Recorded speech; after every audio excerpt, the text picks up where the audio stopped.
दीर्घ 2 वर्ष पर अंधारुआ ग्राम पालित है झामुजात्रा। चंदका निकटवर्ती अंधारुआ ग्राम वार्षिक चैत्र पर्व एवं झामुजात्रा अनुष्ठित हो जाइए। सकाळु ग्राम देवती माँ मंगला आलती पर रीतिनीति अनुसार माँ पूजार्चना करा।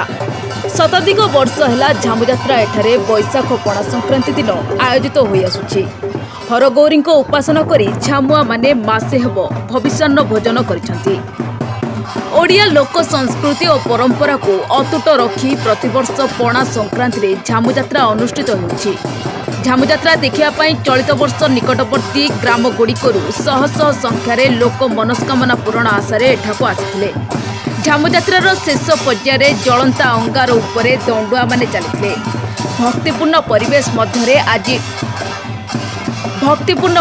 मध्य आज अपराह्न रे यात्रा शेष होइछि।